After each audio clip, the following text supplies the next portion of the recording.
किसी ने क्या खूब कहा है, बड़ा खूबसूरत रिश्ता है मेरा और मेरे प्रभु का। मैं ज्यादा मांगता नहीं और वो कम देते नहीं।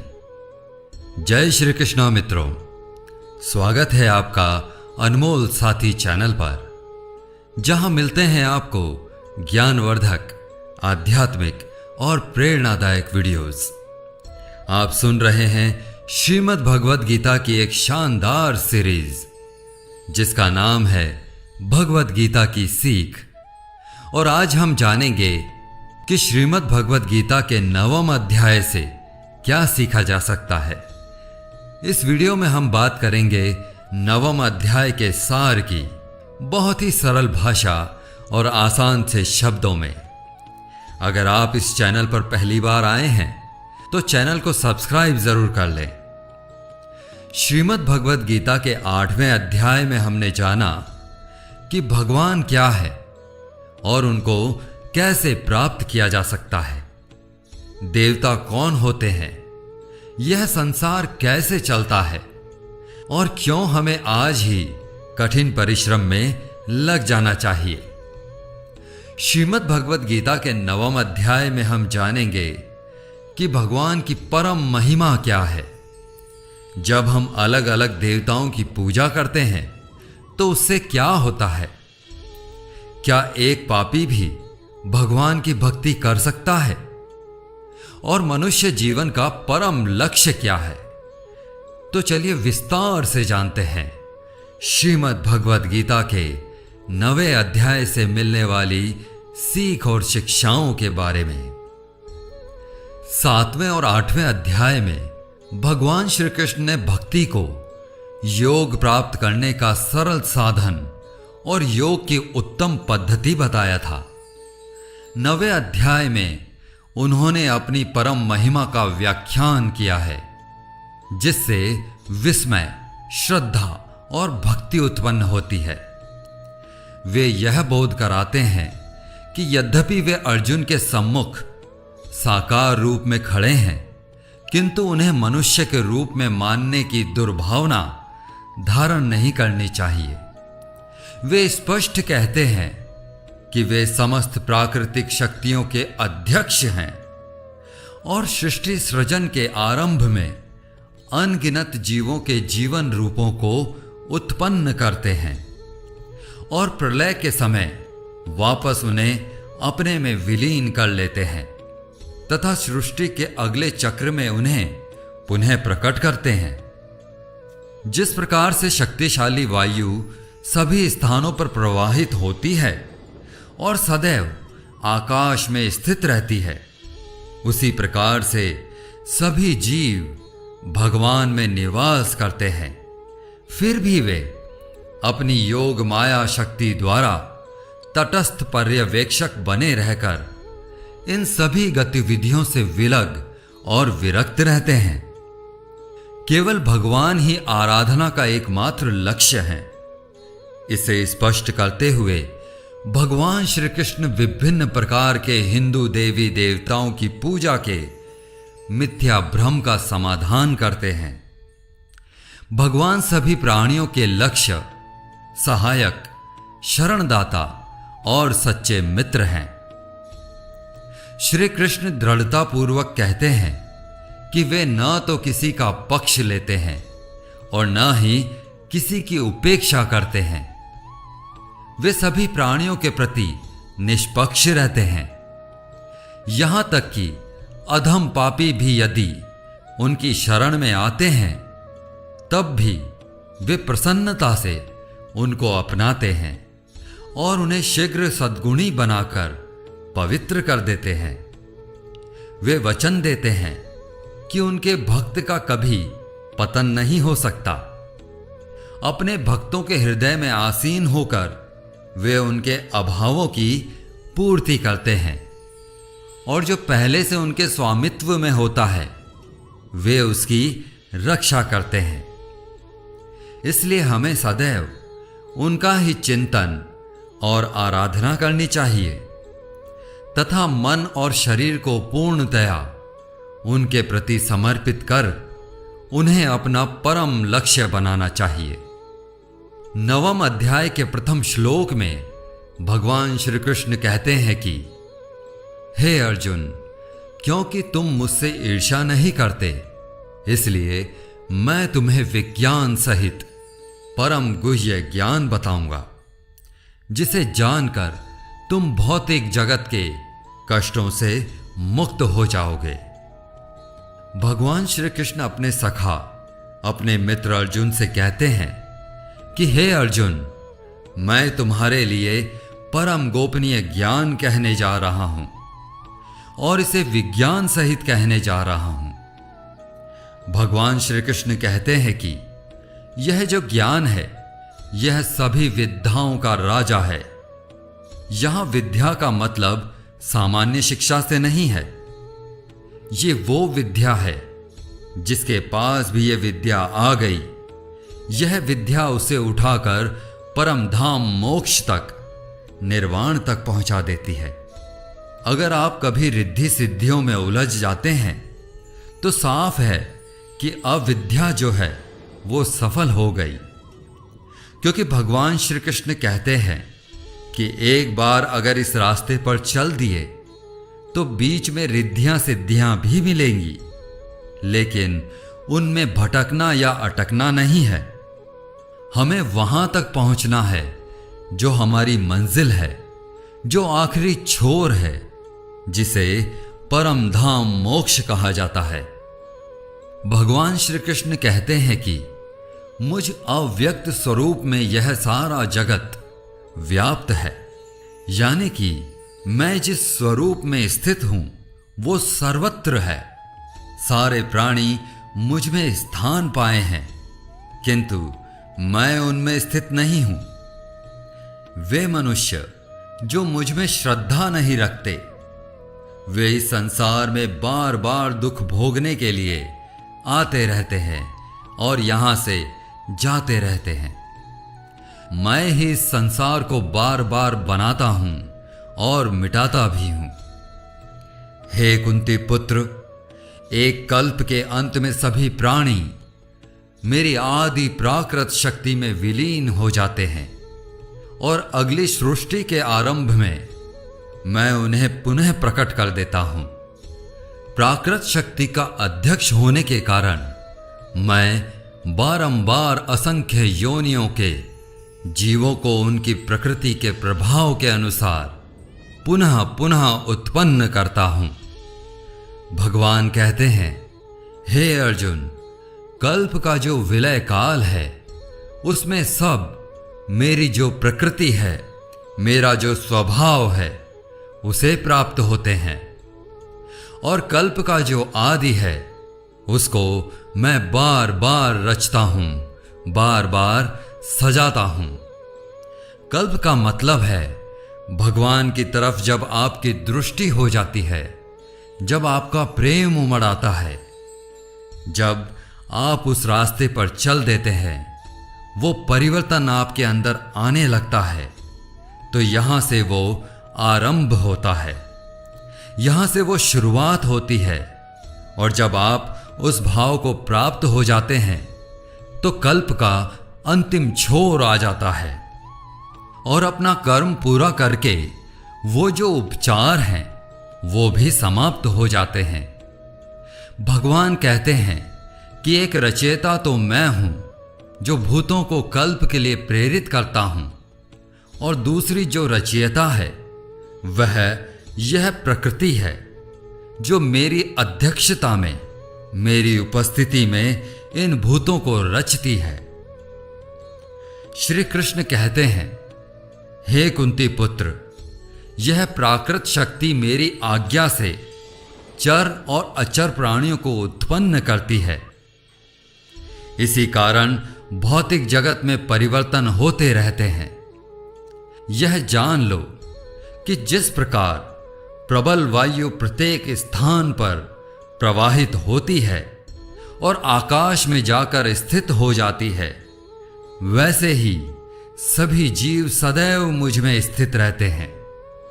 यह भी एक तरह का कल्प है जिसमें स्वभाव परिवर्तन होता है, काल परिवर्तन होता है, शरीर परिवर्तन होता है, आत्मा एक शरीर से दूसरे शरीर में जाती है, तो इस तरीके से कल्प जो है वह 2 प्रकार के होते हैं। उनको यहां पर भगवान श्री कृष्ण ने समझाना चाहा है। ऐसा कहा जाता है कि 4 युग बीतने पर एक कल्प पूर्ण होता है, फिर महाप्रलय होता है। लेकिन इसका यथार्थ में जो अर्थ है वो यह है कि जब तक आप यानी आत्मा अलग है और परमात्मा अलग है, तब तक ये युग धर्म रहेंगे। इसी के बारे में गोस्वामी तुलसीदास जी ने भी रामचरितमानस में कहा है कि 4 युगों का मतलब है कि 4 स्तर हैं ध्यान के, जिसमें आप निम्न स्तर से शुरू करते हैं, फिर आप ऊपर की तरफ बढ़ते हैं और फिर आप पराकाष्ठा जो है वहां तक पहुंच जाते हैं। फिर आप अंतिम स्तर पर अर्थात उस परम धाम मोक्ष तक पहुंच जाते हैं। इस प्रकार आत्मा और परमात्मा एक हो जाते हैं और आत्मा का परमात्मा में विलय हो जाता है। श्री कृष्ण कहते हैं, मैं ही मनुष्यों को उनके कर्मों के अनुसार फल देता हूं, पुनर्जन्म देता हूं, लेकिन मुझे मेरे कर्म का बिल्कुल भी मोह और अहंकार नहीं है। मैं यह कर्म करते हुए भी इस कर्म के बंधन में नहीं बंधता। सब कुछ करके भी मैं यह नहीं मानता कि मैं कुछ करता हूं। मेरी माया के जाल में फंसने वाले और मुझे नहीं समझने वाले मूर्ख लोग और बेकार की आशा और बेकार के कार्य करने वाले लोग हमेशा इसी संसार में फंसे रह जाते हैं। आगे भगवान श्री कृष्ण कहते हैं कि बहुत सारे लोग मुझे समझ नहीं पाते हैं, मेरे रूप को समझ नहीं पाते हैं। मित्रों, कहते हैं ना कि जाकी रही भावना जैसी, प्रभु मूर्ति देखी तिन तैसी। इसी बात का प्रतिपादन इससे भी होता है कि भगवान श्री कृष्ण के युग में भी, उस दौर में भी बहुत से लोगों ने उनके यथार्थ स्वरूप को समझा ही नहीं। वो समझ ही नहीं पाए कि भगवान हमारे साथ रह रहे हैं। कोई उन्हें किस नाम से बुलाता था तो कोई क्या कहता था। उन्होंने वो असली रूप समझा ही नहीं। भगवान यही बात अर्जुन को समझाते हैं। अपने मित्र, अपने सखा से कहते हैं कि हे अर्जुन, मैं उस धाम में स्थित हूं, मुझे लोग नहीं समझ पाते। मुझे वो मनुष्य शरीर के आधार वाला समझते हैं, तुच्छ समझते हैं। मैं उस महान ईश्वर रूप में स्थित हूं, लेकिन शरीरधारी हूं। इसीलिए ये लोग मुझे नहीं समझ पाते, मुझे मनुष्य कहते हैं। और उनका दोष भी नहीं, क्योंकि जब वह देखते हैं तो उन्हें यह शरीर दिखाई पड़ता है। जब मैं मनुष्य के रूप में अवतार लेता हूं, तब मूर्ख लोग मुझे समस्त प्राणियों के परमात्मा के रूप में पहचानने में समर्थ नहीं होते। प्राकृत शक्ति से मोहित होने के कारण ऐसे लोग आसुरी और नास्तिक विचारों को ग्रहण करते हैं। इस मोहित अवस्था में उनके आत्म कल्याण की आशा निरर्थक हो जाती है और उनके ज्ञान की प्रकृति निष्फल हो जाती है। हे पार्थ, किंतु महान आत्माएं जो मेरी दिव्य शक्ति का आश्रय लेती हैं, वे मुझे समस्त सृष्टि के उद्गम के रूप में जान लेती हैं। वे अपने मन को केवल मुझ में स्थिर कर मेरी अनन्य भक्ति करती हैं। आगे श्री भगवान कहते हैं, हे अर्जुन, मैं ही संपूर्ण जगत का दाता यानी कि धारण करने वाला हूं, पिता यानी कि पालन करने वाला हूं, पितामह यानी कि मूल उद्गम हूं। मैं ही वैदिक कर्म कांड हूं, मैं ही यज्ञ हूं, मैं ही पितरों को दिए जाने वाला तर्पण हूं। मैं ही औषधीय, जड़ी बूटी और वैदिक मंत्र हूं। मैं ही घी, अग्नि और यज्ञ का कर्म हूं। मैं ही इस ब्रह्मांड का पिता, माता, आश्रय और पितामह हूं। मैं ही शुद्धिकर्ता, ज्ञान का लक्ष्य और पवित्र मंत्र ओम हूं। मैं ही ऋग्वेद, सामवेद और यजुर्वेद हूं। मैं सभी प्राणियों का परम लक्ष्य हूं और मैं ही सबका निर्वाहक, स्वामी, धाम, आश्रय और मित्र हूं। मैं ही सृष्टि का आदि, अंत और मध्य, और मैं ही भंडार ग्रह और अविनाशी बीज हूं। हे अर्जुन, मैं ही सूर्य को गर्मी प्रदान करता हूं तथा वर्षा को रोकता और लाता हूं। मैं अनश्वर तत्व और उसी प्रकार से साक्षात मृत्यु हूं। मैं ही आत्मा और उसी प्रकार से मैं ही पदार्थ हूं। जो वेदों को पढ़कर स्वर्ग प्राप्ति के लिए मेरी पूजा करते हैं, वे लोग इंद्र के स्वर्ग का आनंद भोगते हैं। लेकिन उनके स्वर्ग के सुख तब तक ही चलते हैं जब तक कि उनके मानव जीवन के पुण्य खत्म नहीं हो जाते। और जब उनके पुण्य खत्म हो जाते हैं, तब उनको वापस इसी पृथ्वी लोक पर जन्म लेने आना पड़ता है। किंतु जो मुझको, मतलब परमेश्वर को ही सब कुछ मानकर अपने कर्म फल का त्याग कर निरंतर प्रेम करते हैं, मैं उनकी न केवल सभी आवश्यकताएं पूरी करता हूं, बल्कि उन्हें सदा के लिए मेरी शरण में भी लेता हूं। देवताओं को पूजने वाले देवताओं के पास जाते हैं, पितरों को पूजने वाले पितरों के पास जाते हैं, राक्षसों को पूजने वाले राक्षसों के पास जाते हैं, और मुझे मानने वाले सदा मेरे पास आते हैं। देवताओं, पितरों और भूतों को पूजने वालों का ज्ञान सीमित होता है और उनको फिर से इस मृत्युलोक में आना ही पड़ता है। इसलिए अर्जुन, तू भी अगर कुछ खाता है, दान करता है, तप करता है और कर्म करता है, तो मुझको ही अर्पण करके करना। इस प्रकार से तू मुझको ही प्राप्त हो जाएगा। मेरे लिए प्रिय और अप्रिय सब बराबर हैं। यहां तक कि अगर कोई बहुत ही दुराचारी हो, चाहे वो स्त्री हो या पुरुष हो, चाहे राजा हो या भिखारी हो, वह भी मुझ में आसक्त होकर इस भवसागर से तर जाता है।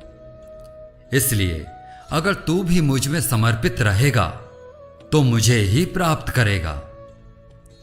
मित्रों, यहां भगवान स्पष्ट करते हैं कि जिन मनुष्यों की रुचि वैदिक कर्म कांडों का पालन करने में होती है, वे देवताओं का स्वर्ग लोक प्राप्त करते हैं।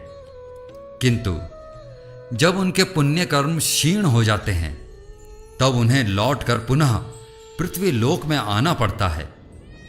लेकिन जो परम प्रभु की भक्ति में तल्लीन रहते हैं, वे उनके परम धाम में जाते हैं। इसलिए श्री कृष्ण उनके प्रति की जाने वाली विशुद्ध भक्ति को सर्वोत्तम बताते हुए उसकी प्रशंसा करते हैं। ऐसी भक्ति में लीन होकर जो कुछ भी हमारे पास है, वह सब भगवान को समर्पित करते हुए हमें भगवान की इच्छा के साथ पूर्ण रूप से एक निष्ठ होकर जीवन यापन करना चाहिए। ऐसी शुद्ध भक्ति पाकर हम कर्म के बंधनों से मुक्त रहेंगे और भगवान से गूढ़ संबंध स्थापित करने के लक्ष्य को पा सकेंगे। दोस्तों, जैसा कि भगवान श्री कृष्ण ने कहा है कि जो जिसकी पूजा करता है, मैं उसको उसी से जोड़ देता हूं। इस बात का बहुत गहरा अर्थ है। हमारे जीवन में हम जिस तरह के इंसान की संगत में रहते हैं, समय बीतने के साथ हमारी सोच, हमारे विचारों पर भी उसका असर होने लगता है। अगर हम नकारात्मक विचारों वाले लोगों के साथ रहते हैं तो हमारे विचार भी नकारात्मक होने लगते हैं। इसलिए नकारात्मक सोच वाले लोगों से दूर रहना चाहिए और जो लोग सकारात्मक रहते हैं, जिनका जिंदगी में कुछ करने का मकसद होता है, उनके साथ रहना चाहिए, उनका आदर करना चाहिए।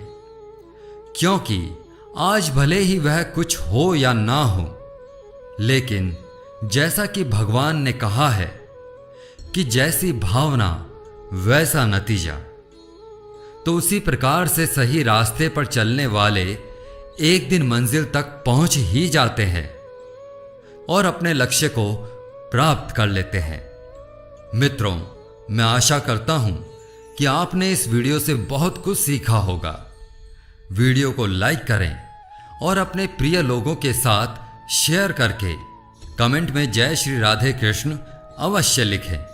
और ऐसे ही ज्ञानवर्धक वीडियोस पाने के लिए अनमोल साथी चैनल को सब्सक्राइब करके घंटी जरूर बजा दें। भगवान श्री कृष्ण आपको हमेशा प्रसन्न रखें। जय श्री राधे कृष्णा।